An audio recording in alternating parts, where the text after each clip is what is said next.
Hello friends, welcome to my channel. ఈరోజు నేను వినిపించబోయే కథ పేరు వాట్సాప్ స్టేటస్. ఆ రోజు ఆమె వాట్సాప్ స్టేటస్ చూడకుండా ఉంటే చాలా బాగుండేది. లక్ష్మి ఒకరోజు క్యాజువల్గా ఫోన్ చూస్తూ ఉంది. నార్మల్గా అందరివి వాట్సాప్ స్టేటస్ చూస్తుంది. సడన్గా ఒక స్టేటస్ చూసి ఆమె ఆగిపోయింది. అది తను అంతకు ఒక వారం ముందు సేవ్ చేసుకున్న ఒక అతని ఫోన్ నెంబర్. లక్ష్మి వాళ్ళ హస్బెండ్కి స్మార్ట్ ఫోన్ లేదు. అతడిది చిన్న ఫోన్, కెమెరా లేనిది. అతడు వేరే వాళ్ళకి ఫోన్ చేయవలసి వచ్చి ఆ నెంబర్ని సేవ్ చేయమన్నాడు. తను ఫోన్పే చేశాక ఆ నెంబర్ సంగతి మర్చిపోయింది. కానీ ఆ రోజు మళ్ళీ ఆ నెంబర్ను గుర్తు చేసుకోవాల్సి వచ్చింది. ఇంతకు ఆ స్టేటస్లో ఏముందంటే, ఐ లవ్ యూ లక్ష్మి బంగారం అని ఉంది. సరే, అది తన కోసం కాదులే అని ఆమె ఆ రోజు పెద్దగా పట్టించుకోలేదు, వదిలేసింది. తర్వాత రోజు అదే నెంబర్ నుంచి ఇంకో స్టేటస్ చూసింది. ఈసారి లక్ష్మి నిజంగా షాక్ అయ్యింది. అది తన ప్రొఫైల్ పిక్చర్లో పెట్టుకున్న ఫోటో. ఆ ఫోటోని డైరెక్ట్గా పెట్టకుండా దాని మీద ఒక లవ్ సింబల్ స్టిక్కర్తో ఎడిట్ చేసి తన కన్ను మాత్రం కనిపించేలా పెట్టారు. లక్ష్మికి అది చూడగానే ఇక కాళ్ళు చేతులు ఆడలేదు. ఎవరో తనని ఫాలో చేస్తున్నారని, తన కోసమే ఆ స్టేటస్ అప్లోడ్ చేస్తున్నారని అర్థమైంది. ఆ స్టేటస్ పెట్టుకున్న నెంబర్కి కాల్ చేసింది, లిఫ్ట్ చేయలేదు. మెసేజ్ చేసింది, రిప్లై లేదు. మళ్ళీ చేస్తూనే ఉంది. సాయంత్రం వరకు చేస్తూనే ఉంది. ఎవరూ లిఫ్ట్ చేయలేదు. రాత్రి 9 గంటలకి ఆ నెంబర్ నుంచి రిప్లై వచ్చింది. లక్ష్మి చాలా కోపంతో, ఎవరు నువ్వు, ఎందుకు నా ఫోటో స్టేటస్లో పెట్టావు అని అడిగింది. సారీ వచ్చింది అవతలి నెంబర్ నుంచి. అసలు విషయం తెలుసుకుందామని అతడిని ఎవరు ఏంటనే వివరాలు అడిగింది. అతడిది లక్ష్మి వాళ్ళ ఊరికి 50 కిలోమీటర్ల దూరంలో ఉన్న చిన్న ఊరు పేరు చెప్పి, తనది ఆ ఊరేనని, తన పేరు రాజు అని, తనకి బిజినెస్ ఉందని చెప్పాడు. లక్ష్మి ఫోన్పే చేసిన రోజు తను మనీ వచ్చాయా లేదా అని కన్ఫర్మేషన్ కోసం కాల్ చేసినప్పుడు లక్ష్మి నెంబర్ సేవ్ చేసుకున్నానని చెప్పాడు. లక్ష్మి ప్రొఫైల్ పిక్చర్ చూడగానే తనకు చాలా నచ్చిందని, తనతో ఫ్రెండ్షిప్ చేయమని కోరాడు రాజు. లక్ష్మి ముందు భయపడింది, కానీ సరే ఫ్రెండ్షిప్పే కదా చేద్దామనుకుంది. ఆ ఫ్రెండ్షిప్ ఎక్కడికి దారి తీస్తుందో అని లక్ష్మి ఆ రోజు ఆలోచించలేదు. పైగా లక్ష్మికి తన తల్లిదండ్రులతో మాట్లాడవద్దని ఆంక్షలు పెట్టే భర్త మీద చాలా కోపంగా ఉండేది. ఆమెకు తన ఫీలింగ్స్ షేర్ చేసుకోవడానికి ఎవ్వరూ లేరు. అందువల్ల ఆమె చాలా బాధపడుతూ డిప్రెషన్లో ఉండేది. ఆమె ఎప్పుడు తనకంటూ ఒక మంచి వ్యక్తి, స్నేహం కావాలని, తను ఏది చెప్పినా ఓపికగా వినేవాడై ఉండాలని, ఆ వ్యక్తి తనకి కానీ తన కుటుంబంలోని వారికి కానీ ఎలాంటి బంధుత్వం కానీ చుట్టరికం కానీ లేని వ్యక్తి, తను పిలవగానే పిలిచే వ్యక్తి, తను కాల్ చేయగానే ఎప్పుడూ తనకు అందుబాటులో ఉండాలని అనుకునేది. అదే టైంలో రాజు తన జీవితంలోకి వచ్చాడు. అందుకే ఆమె అతడి స్నేహాన్ని కాదనలేకపోయింది. లక్ష్మీ రాజుల స్నేహం రోజు రోజుకు పెరిగింది. ఆమె తన భర్త లేని సమయం అంతా రాజుతో ఫోన్లో మాట్లాడుతూనే గడిపేది. అతడు ఒక్కసారి ఫోన్ లిఫ్ట్ చేయకపోతే ఆమె చాలా కంగారు పడేది. అతడు ఏదైనా పనితో ఒక రోజంతా ఫోన్ లిఫ్ట్ చేయకపోయినా, మెసేజ్ చేయకపోయినా ఆమెకు ఇచ్చిపెట్టినట్టు ఉండేది. ఆ స్నేహం కాస్త ప్రేమకు దారి తీసింది. ఎంత అంటే ఒక్క క్షణమైనా అతడిని తలుచుకోకుండా ఉండలేనంత.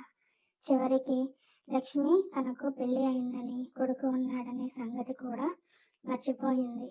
ఎప్పుడు రాజు ధ్యాసలోనే ఉండేది. రాజు మాటలే గుర్తు చేసుకుంటూ ఉండేది. ఆమె భర్త ఇంట్లో ఉన్నంతసేపు ఆమెకు ముళ్ళ మీద ఉన్నట్టు ఉండేది. ఇలా ఒక నెల రోజులు గడిచాయి. ఇద్దరు పరస్పరం వీడియో కాల్స్ చేసుకోవడం, ఫోటోలు తీసుకోవడం, వీడియోలు ఒకరికొకరు షేర్ చేసుకోవడం చేసేవారు. సరే, ఇక వాళ్ళిద్దరూ ఒకరినొకరు చూసుకోవాలి, కలుసుకోవాలని అనుకుంటారు. ఆమెకు ఇంట్లో ఏ కారణం చెప్పి బయటకు వెళ్ళాలో అర్థం కాలేదు. ఎందుకంటే తల్లిదండ్రుల దగ్గరకని చెబితే తన భర్త ఆమెను అస్సలు పంపించడు. కానీ అతడిని కలవాలనే కోరిక ఆమెలో చాలా బలంగా ఉంది. ఒకరోజు ఆమె తన భర్త చాలా బిజీగా ఉన్న సమయం చూసుకొని తన ఊరికి దగ్గరలోనే ఉన్న ఒక టౌన్లో ఫ్రీగా హెల్త్ చెకప్ చేయడానికి డాక్టర్లు వస్తున్నారని, తన స్నేహితురాలు కూడా వస్తుందని, తను కూడా వెళతానని అబద్ధం చెప్పి అడిగి ఒప్పించింది. రాజు కార్ తీసుకుని వస్తానని, అలా అయితే ఆమె ఎవరికంట పడకుండా ఉంటుందని చెప్పాడు. ఆమె కూడా అదే మంచిదని సరే అంది. అతడు ఆమె ఊరి దగ్గరకు కారులో వచ్చాడు. ఆమెని కారులో ఎక్కించుకున్నాడు. అతడు ఆమె అందాన్ని చూసి మతిపోయిందన్నాడు. ఆమె చాలా మురిసిపోయి ఉబ్బి తబ్బిబ్బైపోయింది. కారులో ఫ్రంట్ సీట్లో కూర్చున్న ఆమె అతడు స్టీరింగ్ పట్టుకుని డ్రైవ్ చేస్తూ ఉండగా అతడి చెయ్యి తాకింది. దానికి అతడు ఆడవాళ్ళను తాకడం అదే మొదటిసారి గనక అతడికి చాలా టెన్షన్గా ఉందని, చెమట్లు పడుతున్నాయని అన్నాడు. ఎక్కడికి వెళదామని ఇద్దరు ఒకరినొకరు అడిగారు. ఇద్దరికీ తెలియదు. అప్పుడు ఆమె, నాకు 4 గంటలు మాత్రమే సమయం ఉంది, ఆలోపు ఆమె ఇంటికి వెళ్ళిపోవాలని, తన కొడుకు స్కూల్ నుంచి వస్తాడని చెప్పింది. ఎక్కడికైనా తామిద్దరూ మాత్రమే ఉండే చోటుకి తీసుకెళ్ళమని అడిగింది. అతడు ఆమెను ఒక లాడ్జికి తీసుకువెళ్ళాడు. మొదట కూర్చుని ఒకరినొకరు చూసుకుంటూ మాట్లాడుకుంటూ మైమరిచిపోయారు. అతడు ఆమె దగ్గరగా జరిగాడు. లక్ష్మి గుండెలు వేగంగా కొట్టుకున్నాయి. అతడు ఆమె మీద చెయ్యి వేసి దగ్గరకు తీసుకొని కౌగిలించుకున్నాడు. ఆమెకు ఒళ్ళంతా కరెంట్ షాక్ కొట్టినట్టయింది. మెల్లగా ఆమె కళ్ళలోకి చూస్తూ అతడి వేలితో ఆమె పెదవులపై రాస్తున్నాడు. ఆమె బేలగా అమాయకంగా అతన్ని చూసింది. ముందుగా ఆమె నుదుటిపై ముద్దు పెట్టుకున్నాడు. ఆమె గుండె జల్లుమంది. తరువాత ఆమె 2 కళ్ళ మీద ముద్దు పెట్టాడు. తరువాత బుగ్గలపైన, మెడపైన ముద్దులతో ముంచేస్తున్నాడు. ఆమెకు మతిపోతున్నట్టుంది. అతన్ని ఎలా ఆపాలో లక్ష్మికి అర్థం కావడం లేదు. ఎందుకంటే అతడు ముద్దులతో ముంచెత్తడం ఆమెకు కూడా చాలా నచ్చింది. తర్వాత ఆమె మెడ మీద ముద్దు పెట్టగానే ఆమెలో ఆవేశం పొంగింది. అతడు లక్ష్మి పెదవులను ముందు సుతారంగా, తరువాత తనివి తీరా ముద్దు పెట్టుకున్నాడు. ఇక ఆమెలోని కోరిక కూడా చెలరేగింది. అతడు ఆమె బయట చెంగు తొలగించి ఆమె స్తనాలను స్పృశించాడు. ఆమెకు తన స్తనాలను నిమరడం చాలా చాలా ఇష్టం. ఆమెలో కోరికలు ఎగసి పడ్డాయి. తరువాత ఇద్దరు శృంగార సామ్రాజ్యంలో పయనించి మునిగి తేలారు. అలా ఎంతసేపు గడిచిందో తెలియదు. అతడి ఒళ్ళు చెమటతో తడిచిపోయింది. ఆమె కళ్ళు సిగ్గుతో వాలిపోయాయి. ఆమె స్పృహలోకి వచ్చి చూసుకునేసరికి ఆమె ఒంటి మీద నూలుపోగు కూడా లేదు. సిగ్గుతో చీర లాక్కుని మీద కప్పుకుంది. అతడు అన్నాడు, నా ముందు సిగ్గెందుకు నీకు అని. కానీ ఆమెకు ఆ క్షణంలో చెప్పలేని బిడియం కమ్ముకొచ్చింది. ఆమె దేహాన్ని అతడు అణువణువు తనివి తీరా చూసినందుకు. అతడు మాత్రం లక్ష్మిని గర్వంగా చూశాడు. ఆమె లేచి బాత్రూంకి వెళ్ళి వచ్చింది. తర్వాత ఇద్దరు దగ్గరగా, చాలా దగ్గరగా అతడి ఒడిలో ఆమె కళ్ళలోకి చూస్తూ కబుర్లు చెబుతూ ఆమెను అలా చూస్తూ ఉంటే అతడిలో కోరికలు మళ్ళీ చెలరేగాయి. ఇద్దరూ మళ్ళీ ఇంకోసారి స్వర్గపు టంచుల దాకా వెళ్ళి వచ్చారు. ఈసారి ఆమె సిగ్గును పక్కకు పెట్టేసింది. అతడితో పూర్తి స్వేచ్ఛతో శృంగారం చేసి అలసిపోయింది. కళ్ళు మూసుకుంది. తరువాత ఆమె లేచి బట్టలు కట్టుకుంది. తల దువ్వుకుని పొద్దున్న ఎలా వచ్చిందో అలా రెడీ అయ్యింది. తరువాత అతడు ఆమెను తన ఊరి దగ్గరలో దిగబడిచాడు. ఆమె ఇంటికెళ్ళాక కూడా అతడి ఆలోచనలోనే విహరించసాగింది. అతడి కౌగిలి స్పర్శ ఆమెను అతడికి దూరంగా ఉండనివ్వడం లేదు. అలాగే ఒక 5-6 నెలలు గడిచాయి. ఆలోపు ఆమె ఇంట్లో ఏవో ఒక అబద్ధాలు చెప్పి అతడిని కలవడానికి తరచూ వెళ్ళేది.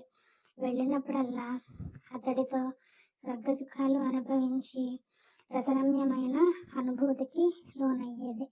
ఆమె పుట్టినరోజు కూడా ఆమె అతడితో చాలా సంతోషంగా, రసమయంగా గడిపింది. ఆమె అతడికి ఒక షర్ట్ బహుమతిగా ఇచ్చింది. అతడు ఆమెకు చాక్లెట్స్ ఇంకా కేక్స్ అన్నీ ఎవరూ చూడకుండా ఇంటికి తీసుకువచ్చి ఇచ్చేవాడు. ఇలా గడుస్తూ ఉండగా ఆమె తన కుటుంబంతో కలిసి దైవ దర్శనానికి ఒక వారం రోజులు వేరే ఊరు వెళ్ళింది. తనతో భర్త కుటుంబం ఉండడం వలన రాజుతో ఫోన్లో మాట్లాడడం ఆమెకు సాధ్యం కాలేదు. ఇక వారం రోజులు ఆమెకు మతిపోయినట్టయింది. తిరిగి వచ్చాక ఇద్దరు కలుసుకున్నారు. రాజు ఆమెను తనతో వచ్చేయమని భర్తతో నువ్వు ఎప్పటికీ సుఖపడలేవని అన్నాడు. తనతో వస్తే ఆమె తల్లిదండ్రులను బిడ్డను తన సొంత వాళ్ళ కన్నా ఎక్కువగా చూసుకుంటానని కోరాడు. ఆమె ముందు సమాజానికి భయపడింది. తన కొడుకు భవిష్యత్తు ఏంటని చాలా చాలా ఆలోచించింది. ఎంతో బాధపడింది. ఎలాగైతేనే చివరకు ఆమె అతడితో వెళ్ళిపోవడానికి నిశ్చయించుకుంది. దీనికి ఇంకో కారణం ఆమె భర్త తనను నిర్లక్ష్యం చేయడం, తన ఇష్టాలను తెలుసుకోకుండా తన కన్నవారిని కలవద్దని చెప్పడం. ఇవన్నీ ఆమెకు తన భర్త మీద కసిని ద్వేషాన్ని పెంచాయి. తన బిడ్డను తండ్రికి దూరం చేస్తే అప్పుడతను బాధ ఏంటో అతడికి అర్థమవుతుందని అనుకుంటుంది. తన పెద్దల నుంచి అతడికి ఆస్తి సంక్రమిస్తుందని, అది అతడి పేరు మీదకి రాగానే లక్ష్మిని తీసుకుని పెళ్లి చేసుకుని మహారాణిలా చూసుకుంటానని కబుర్లు చెప్పేవాడు రాజు. ఆమె అతడిని చాలా నమ్మింది. ఇక తన జీవితం అతడితోనే అనుకుంది. ఇలా అవుతూ ఉండగా ఒకరోజు రాజుకి కాల్ చేస్తుంది లక్ష్మి. అతడు లిఫ్ట్ చేయడు. మళ్ళీ చేసింది, లిఫ్ట్ చేయలేదు. మళ్ళీ చేసింది. కొన్ని 100 సార్లు చేసింది. అతడు లిఫ్ట్ చేయలేదు. ఆమె చాలా కంగారు పడింది. కానీ ఏమీ చేయలేక ఊరుకుంది. ఆ తరువాత రోజు లక్ష్మి ఒక బంధువుల ఇంటికి ఫంక్షన్కి వెళ్ళింది. కానీ అక్కడ ఆమె మనసంతా ఆందోళనతోనే ఉంది. రాజు ఎందుకు కాల్ లిఫ్ట్ చేయడం లేదు అని ఆమెకు చాలా ఆందోళనగా ఉంది. సాయంత్రం అయ్యింది. ఆమెకు సడన్గా ఒక ఆలోచన వచ్చింది. ఆ రోజు ఫంక్షన్లో ఆమెకు ఒక వ్యక్తి కనిపించాడు. అప్పుడు ఆమె అతడిని పట్టించుకోలేదు. కానీ ఇంటికి వచ్చాక ఆమె ఒక్కతే ఉన్నప్పుడు పొద్దున్న ఫంక్షన్లో కనిపించిన వ్యక్తి రాజుకు స్నేహితుడు అనిల్ అని గుర్తుకు వచ్చి అతడికి రాజు గురించి ఖచ్చితంగా తెలుస్తుందని అనుకుని అతడితో మాట్లాడాలనుకుంది. కానీ అతడి నెంబర్ తన ఫోన్లో లేదు. ఎలా అని ఆలోచిస్తుండగా అతడు తన భర్తతో ఇదివరకు ఒకసారి మాట్లాడడం గుర్తుకు వచ్చింది. తన భర్త ఫోన్లో అనిల్ నెంబర్ ఉంటుందని అనుకుని వెతకగా నెంబర్ దొరుకుతుంది. అప్పుడు ఆమె సీక్రెట్గా నెంబర్ నోట్ చేసుకుని తన భర్త లేని టైం చూసుకొని రాజు ఫ్రెండ్కి కాల్ చేసింది. అనిల్ లిఫ్ట్ చేస్తాడు. అప్పుడు ఆమె తన ఎవరు అని చెప్తుండగా అనిల్ లక్ష్మి గురించి మొత్తం అతడికి తెలుసని చెప్పాడు. లక్ష్మి ఆశ్చర్యపోయింది. అదేంటి, రాజు తనను పెద్దగా క్లోజ్ కాదని చెప్పాడు. మరి తన గురించి అన్ని విషయాలు అనిల్కి ఎందుకు చెప్పాడో ఆమెకు అర్థం కాలేదు. అప్పుడు అనిల్ రాజు గురించి చెప్పిన విషయాలు విని లక్ష్మికి మతిపోయింది. ఆమె ఎంత పెద్ద ఘోరమైన తప్పు చేసిందో అర్థమైంది. అనిల్ ఇలా చెప్పాడు. అసలు మొదట రాజు నెంబర్కి ఫోన్పే తన వల్లే చేయవలసి వచ్చిందని, అప్పుడు ఆ నెంబర్ ఎవరిదని రాజు అనిల్ను అడిగాడని, అది లక్ష్మి నెంబర్ అని, లక్ష్మి కుటుంబం గురించి రాజుకి మొత్తం చెప్పానని చెప్పాడు. లక్ష్మి రాజుతో అర్ధరాత్రి అని తెల్లవారుజామునని లేకుండా ఫోన్లు మాట్లాడుతున్నప్పుడు అనిల్ పక్కనే ఉండి చాలాసార్లు విన్నానని, రాజు వినిపించేవాడని చెప్పాడు. ఆ అమ్మాయి చాలా మంచిదని, ఇంట్లో తెలిస్తే ఆమెని చంపేస్తారని, ఆమె జీవితం నాశనం అవుతుందని, ఆమె కొడుకుకి గతి లేకుండా పోతుందని రాజుకి ఎన్నిసార్లు నచ్చజెప్పినా ఆమెను వదిలే ప్రసక్తే లేదని, నా గురించి లక్ష్మికి ఏమైనా చెప్తే చంపేస్తానని అనిల్ని చాలాసార్లు బెదిరించాడని చెప్పాడు. రాజుకి చాలామంది అమ్మాయిలతో పరిచయాలు ఉన్నాయి. చాలామందిని డబ్బుల కోసం బ్లాక్మెయిల్ చేస్తాడని, అది పెద్ద ఫ్రాడ్ అని చెప్పాడు. రాజు గురించి నాకు చెప్దామని తను ప్రయత్నించి లక్ష్మి వాళ్ళ ఇంటికి వస్తే అతడికి మొహం కూడా చూపించకుండా లోపలికి వెళ్ళిపోయేదని కూడా చెప్పాడు. రాజు వల్ల ఒక అమ్మాయి సూసైడ్ కూడా చేసుకుందని, వాళ్ళ ఇంట్లో వాళ్ళు వీడిపైన కేసు కూడా పెట్టారని చెప్పాడు. అతడు చెప్పే ఒక్కొక్క మాట లక్ష్మి చెవిన పడుతుంటే ఆమె మెదడు కొంచెం కొంచెం బుద్ధబారినట్టయింది. అతడు చెప్పిన ఇంకో విషయం, రాజుకి పెళ్ళయిందని, అతడికి 2 పిల్లలు కూడా ఉన్నారని. అతడి భార్య దుబాయ్లో ఉండి ఆమె అక్కడ కష్టపడి సంపాదించి పంపించిన డబ్బులతో ఇక్కడ రాజు జల్సా చేస్తుంటాడని చెప్పాడు. ఈ మాటలను వింటున్న లక్ష్మి ఇంకా భూమిలో నేనెందుకు కూరుకుపోకుండా నిలబడి ఉన్నానా అని బాధపడింది. ఆమెకు నోట మాట రావడం లేదు. ఆమె నోట్లో నుంచి అని శబ్దం తప్ప ఇంకేమీ రాలేదు. చివరగా ఒక విషయం చెప్పాడు. అది విని లక్ష్మి గుండె పగిలిపోయింది. రాజు లక్ష్మిని తీసుకుని వెళ్ళి ఆమె చేత వ్యభిచారం చేయించాలని అనుకున్నాడు. ఆ తరువాత లక్ష్మిని ముంబై రెడ్ లైట్ ఏరియాలోనో అమ్మేయాలనుకున్నాడని, దానికి ప్లాన్ కూడా సిద్ధం చేసుకున్నాడని అనిల్తో చెప్పాడని అనిల్ లక్ష్మికి చెప్పాడు. లక్ష్మి తన మాట వినకపోతే ఆమె ప్రైవేట్ ఫోటోలు మరియు వీడియోలు, వాయిస్ రికార్డింగ్స్, ఇంకా ఫోన్ కాల్స్ అన్ని చుట్టాలకు మరియు వాళ్ళ ఆయనకు పంపిస్తానని ఆమెను బెదిరించి తనతో వచ్చేలా చేసుకుంటానని చెప్పాడని అనిల్ చెప్పాడు. తరువాత ఆమెను లైన్లోనే ఉండమని అనిల్ రాజుకి వేరే ఫోన్ నుంచి కాల్ చేస్తాడు. రాజు వెంటనే లిఫ్ట్ చేశాడు. లక్ష్మి ఆశ్చర్యపోయింది. నేను 2 రోజులుగా కొన్ని వందల సార్లు కాల్ చేసినా లిఫ్ట్ చేయని వాడు అనిల్ ఒక్కసారి చేయగానే లిఫ్ట్ చేశాడు. అప్పుడు అతను లక్ష్మి వింటుండగానే అతడిని ఎక్కడున్నావని అడిగాడు. దానికి రాజు ఇంట్లోనే ఉన్నానని చెప్పాడు. మరి లక్ష్మి ఫోన్ ఎందుకు లిఫ్ట్ చేయడం లేదని, లక్ష్మి 2 రోజులుగా కాల్ చేస్తుందని, ఆమె నాకు కాల్ చేసి చాలా ఏడ్చిందని చెప్పాడు. ఏడిస్తే ఏడవని, నాకేంటి, తను ఏడవాలని, నా కోసం ఆరాటపడాలని తన ఫోన్ లిఫ్ట్ చేయలేదు. ఇలా ఒక 2 రోజులు తనని దూరం పెడితే భయపడి తను రమ్మనగానే తనతో వస్తుందని, ఆమెను ఏడిపించాలని ఇదంతా చేశానని చెప్పాడు. ఇదంతా వింటున్న లక్ష్మి ఒక్కసారిగా కుప్పకూలిపోయింది.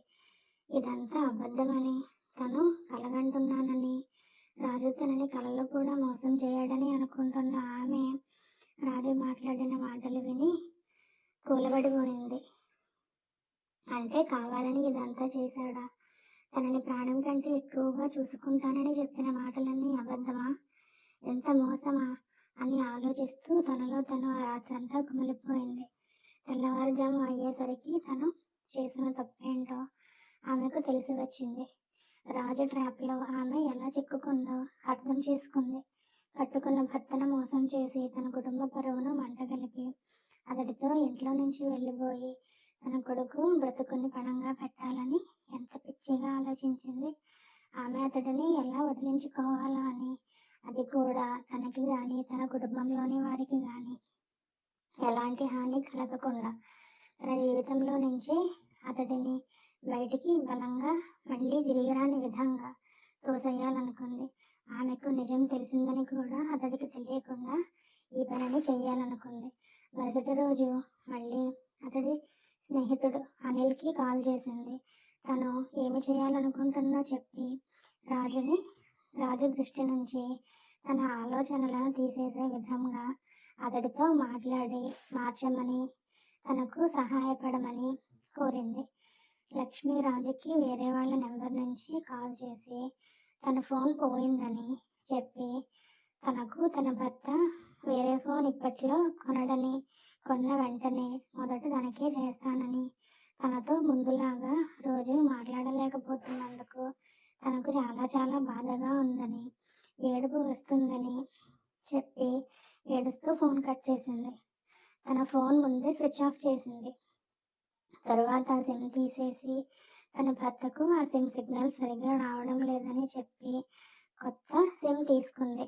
రాజు నెంబర్ పూర్తిగా బ్లాక్ చేసింది. రాజు స్నేహితుడు కూడా లక్ష్మికి రాజుని మార్చడంలో తన వంతు సహాయం చేశాడు.